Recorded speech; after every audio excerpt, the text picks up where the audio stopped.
Hello everyone. Today I want to talk about breathing optimally. But before I begin, I just want to say that if you like this video or subscribe to my YouTube channel or do both, YouTube thinks I'm awesome. And then I can make even more videos like this one for you. So thank you in advance for doing that. I really appreciate it. So breathing optimally. So, first of all, we know, and you will agree with me, life begins and ends with breathing. So it's kind of vital for life. I'm sure you'll agree. But many of us breathe in a way that it doesn't support our lives properly. It doesn't support our bodies properly, because we breathe too high in our chests. Now, the reason I'm talking today about breathing optimally is because I want to make a short series of videos like this one about voice, because I'm in the middle of writing my non-fiction series of books on voice, and breathing underpins the voice. So you can't really do a lot of voice work unless you understand how to breathe optimally and to support your voice, of course. Now, this may sound ridiculous probably to you, because you're thinking, well, I've been breathing since I took my first breath. I know how to breathe.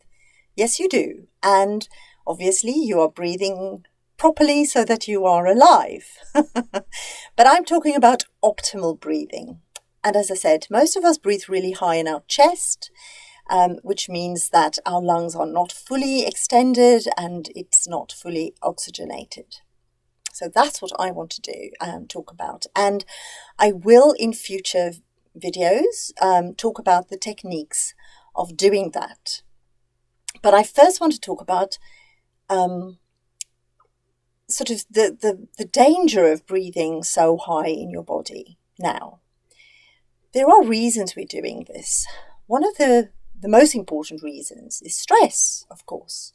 And I'm sure you know this. So when you meet someone and you go, "How are you?" Often they say, "Oh, I'm so busy, I'm so stressed." It seems almost an epidemic in our lives today, this stress thing.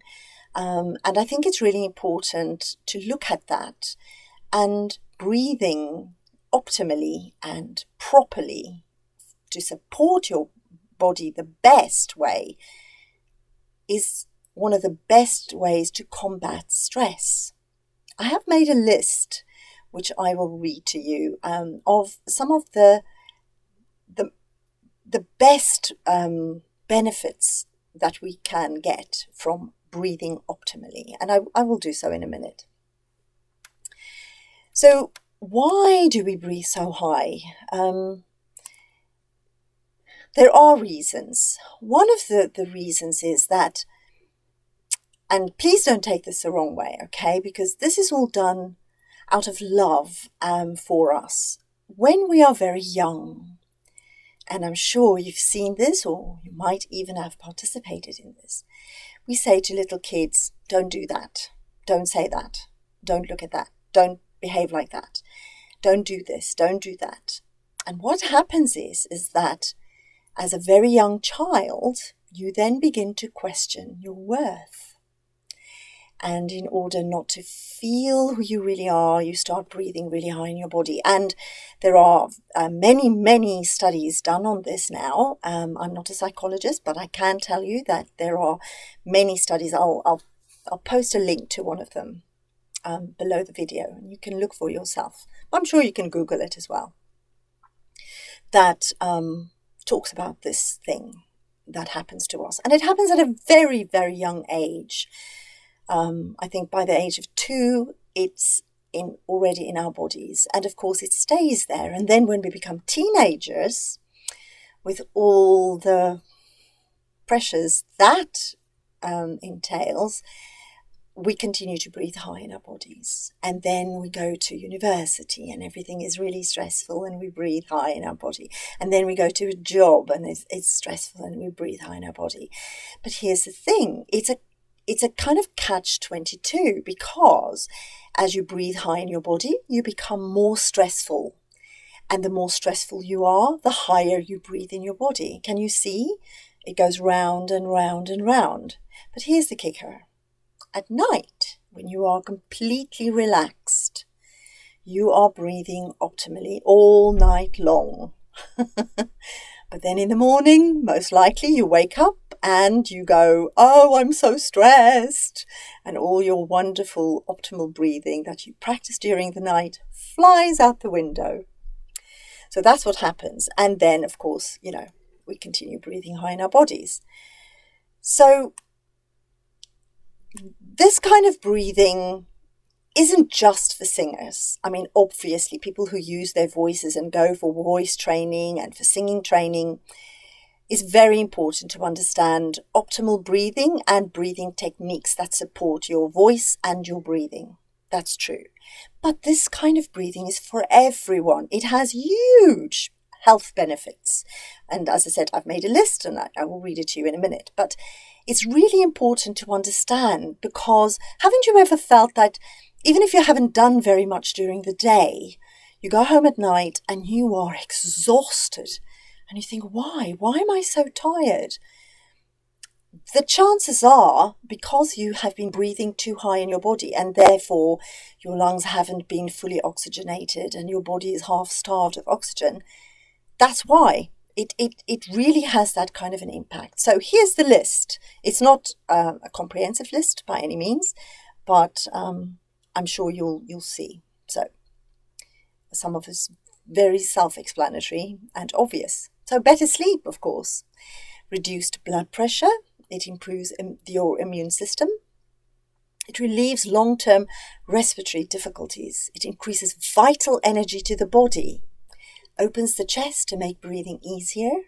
It reduces chest pains. It improves blood circulation. Causes mental clarity. It relieves congestion and balances brain hemispheres. It calms the emotions. I'm sure you know that. It helps to speed recovery after trauma. It releases and reduces muscular tensions. And when you breathe easier, you move easier, don't you? It results in radiant skin at any age. It helps with posture. And I'll talk about that more in a next video, in a following video.